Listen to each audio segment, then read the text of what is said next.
我因為跟着王老師拍黑皮，那王老師對黑皮啊，他的願望就是說，他把所有黑面琵鷺到過的地方，他都去拍，做一個完整的全紀錄尤其他前幾年得了大腸癌以後，這種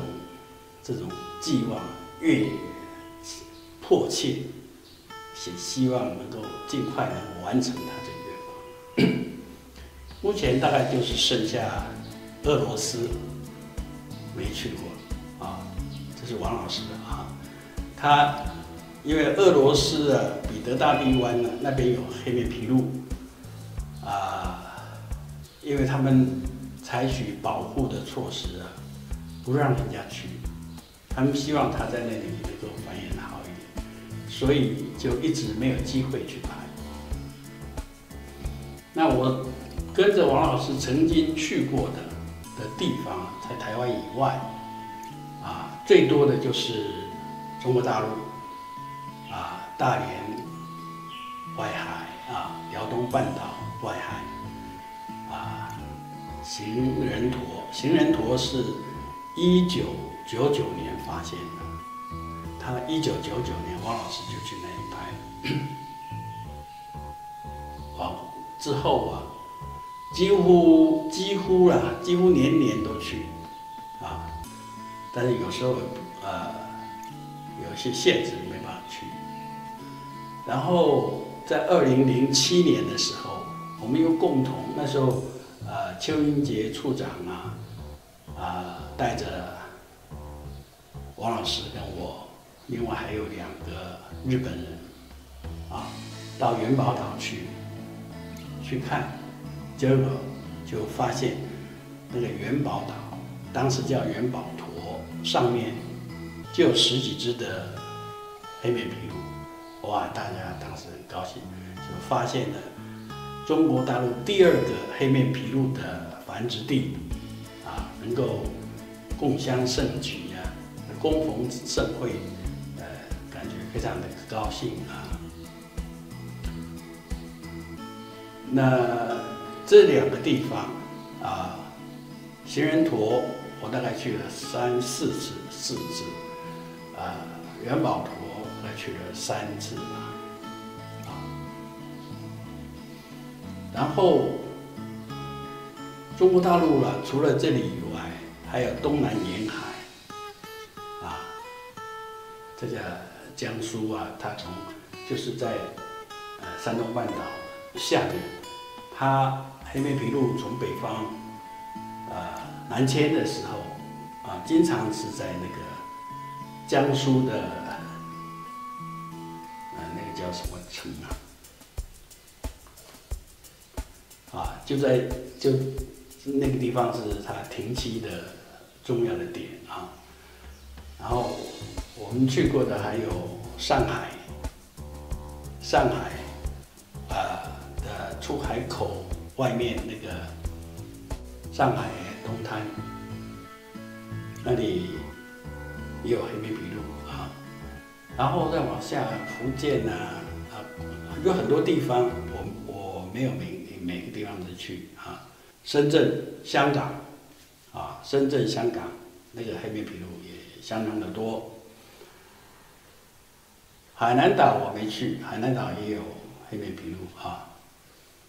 澳門那裡也有。然後越南跟王老師去了1次，當時的感覺非常的特別。越南，它那個越南紅河三角洲，它之所以叫紅河，那個水是紅色，幾乎是紅色，那個泥土粘性很強，所以它那邊的漁塭區把那個土挖上來堆在路上那個土一硬掉以後像石頭一樣，那騎摩托車在上面會跳舞那個非常，因為它很硬所以我們載着那個腳架站在後面晃都快掉下去了，啊，人坐在上面的屁股也是被震得很厲害啊，那個，然後他那邊也蠻特別的，很有特色的啊，越南去了一次，日本也去了好幾次，日本主要就是這個福岡的博多灣附近的幾個點，我之前的影片裡面有介紹。博多灣旁邊，日本的黑面琵鷺它們棲息是零散的，數量都不多，然後分了好幾個點啊，在福岡的金津干系那裡是很有特色的啊，有這個黑面琵鷺跟鸕鶿共同覓食那種特殊的景象。然後河白干系那個是水鳥非常多，水鴨等等。有一次因為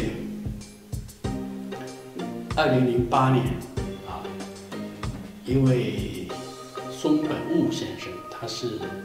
福岡獅盟的秘書長那年因為他們有一個人工島，在博多灣裡面，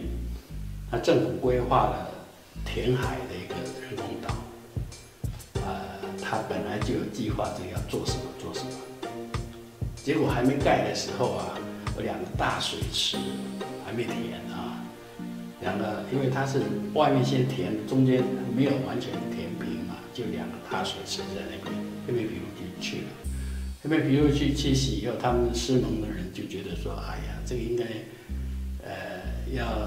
既然黑面琵鷺是珍稀的物種，他們來了就希望能夠保留這個地方給他們棲息。但是福岡市政府因為他這個原來的規劃，這是要做什麼用的所以他只保留一小8公頃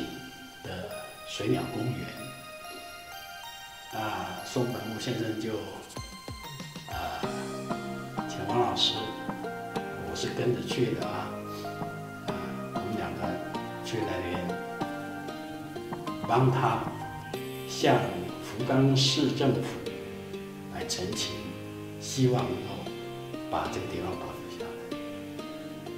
我們就拿了很多的資料希望他能夠借鑒台灣在黑面琵鷺保育的經驗把那個地方能夠留下來。然後後來是變成12公頃他保留了12公頃的水鳥公園。那一次，因為這個事情所以松本悟先生他請了4組人，帶王老師跟我去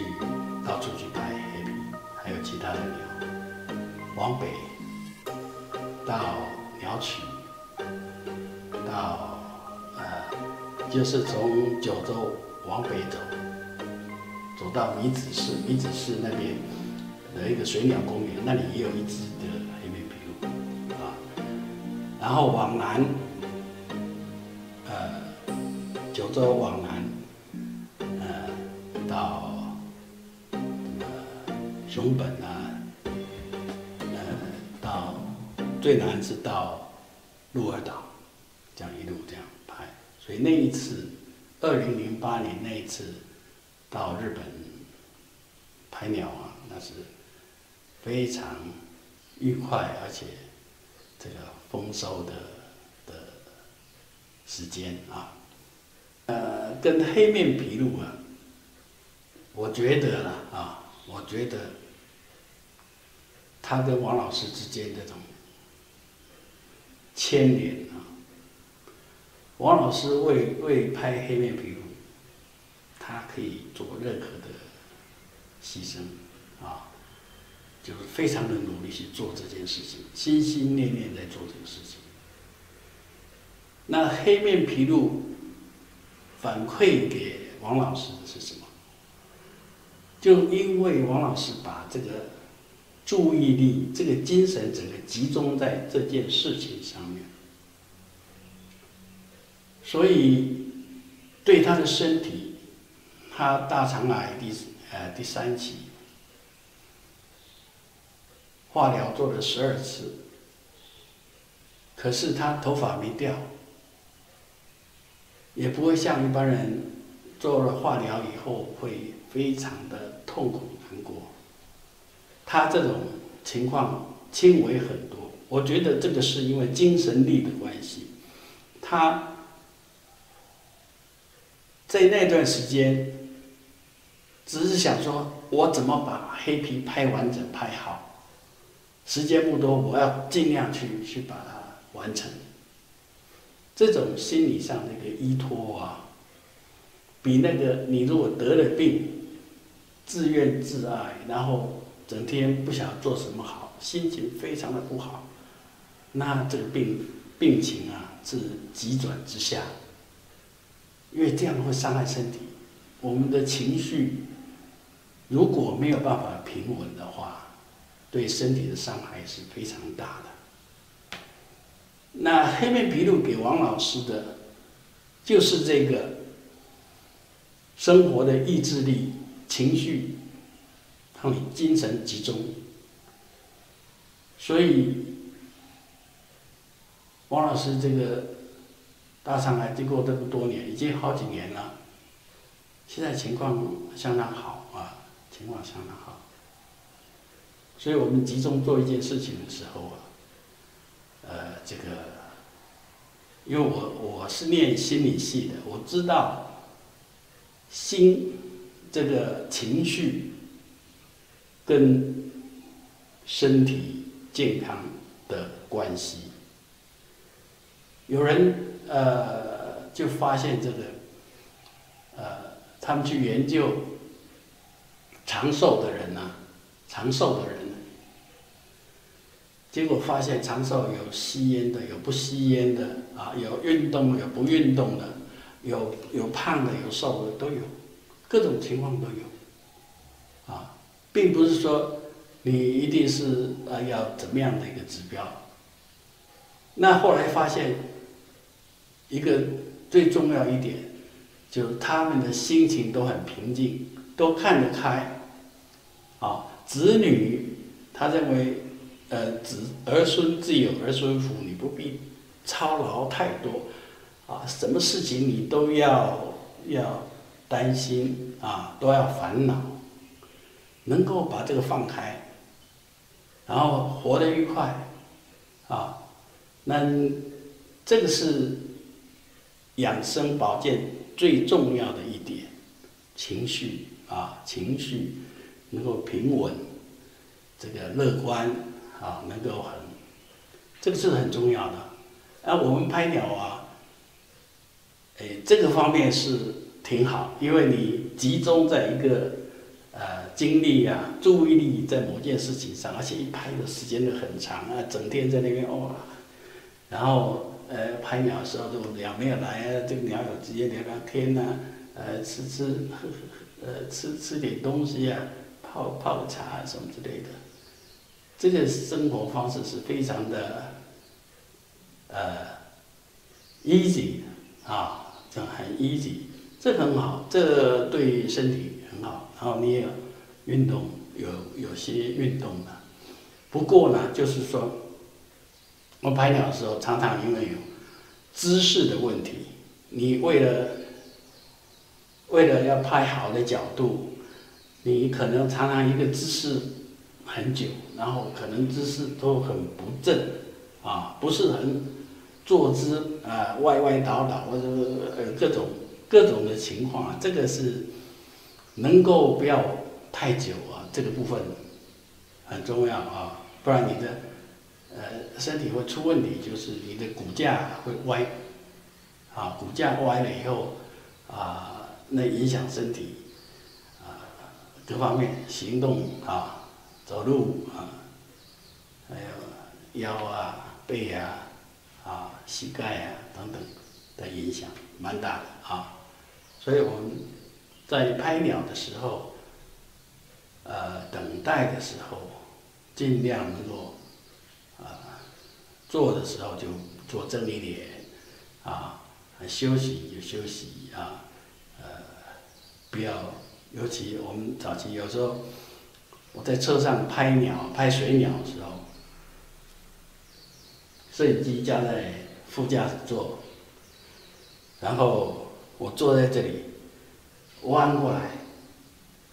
看到有鳥在彎過來，這個姿勢有時候還蠻久的會腰痠背痛，腰痠背痛。後來曾經就是把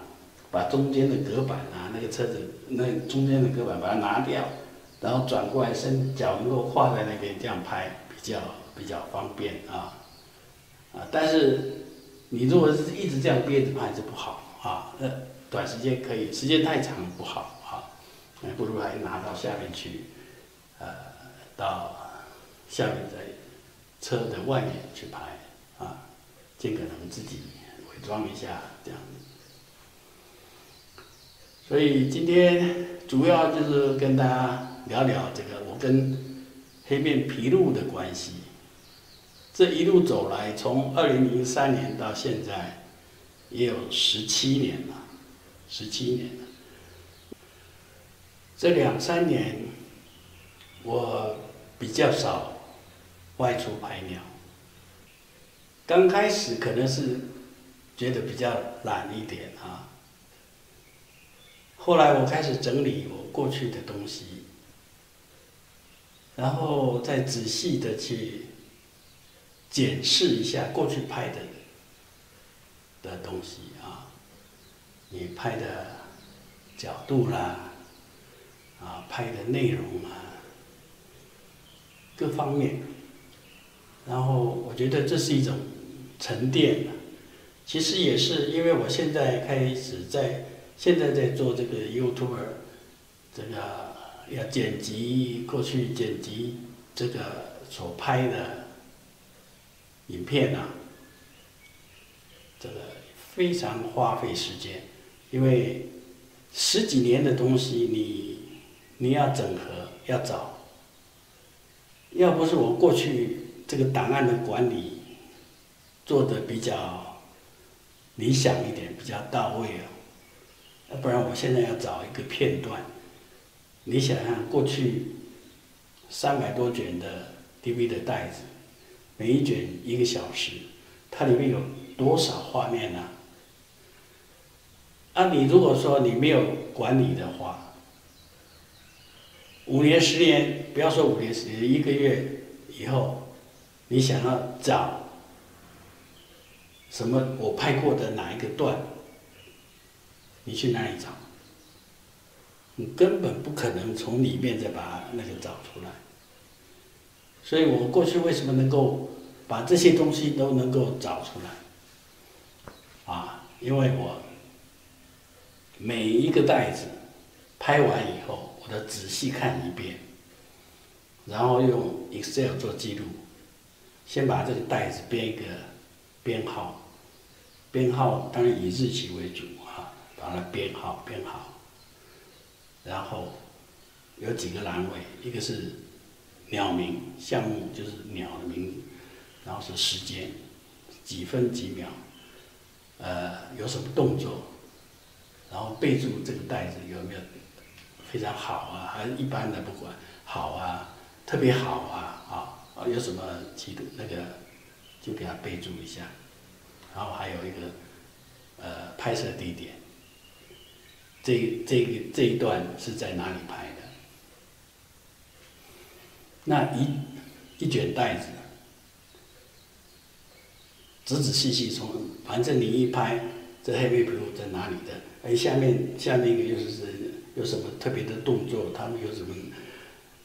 那個段落？而且不是光拍黑面琵鷺，還有其他的鳥還有環境等等這個一個帶子記錄起來，大概有30-40筆的資料，30-40筆的資料，然後每一個帶子拍完以後，我再找一個時間，不是馬上的有時候也許過1個禮拜以後，找一個時間，仔細的就把它記錄下來，記錄下來。那現在我要找的時候，Excel 搜尋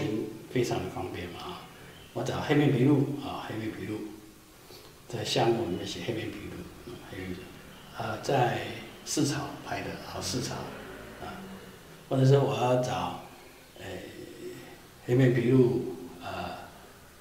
這個跛腳啊，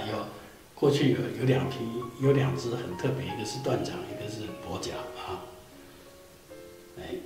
我们都有注明啊，跛腳在哪一個袋子裡面，第幾分鐘。那我需要的時候，我就把它調出來。啊，那不過現在比較遺憾的就是說，過去所做的這些東西啊，但是袋子還是放在袋子裡面，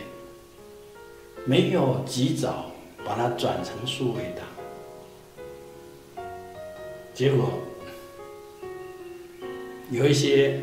保存的比較不理想的，它就花掉了，或者是讀不出來了。有一些很可惜的就是，可能是碰到磁鐵，或者是在看因為我這个後面做木工那裡啊，有幾個比較強的磁鐵啊，搞不好去碰到，結果有10幾卷，而且那不是很特別早的，而且都是後面 HD 的畫面的，結果拿去轉錄的時候，裡面什麼東西都沒有。不是說讀不出來，是沒有東西，完全那個消磁了，完全消磁，大概有十幾卷是這樣的，啊，有一些是太早已經讀不出來了，啊，還好啦，還好，我現在還有大概8成左右的過去拍的鳥的片子，大概還有8成可以用。那有很多還是需要重新再給它整理過，沒有整理過，用起來還是不太方便，所以我現在大部分的時間都花在這個剪片、整理、找資料這上面。啊，如果說我現在還天天出去拍鳥，這個事情就會耽擱下來。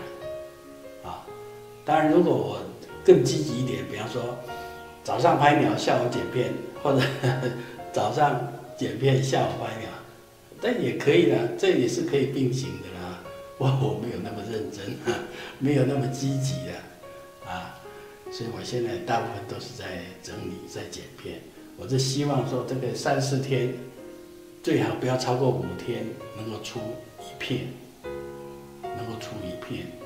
就把我過去的經驗跟大家分享。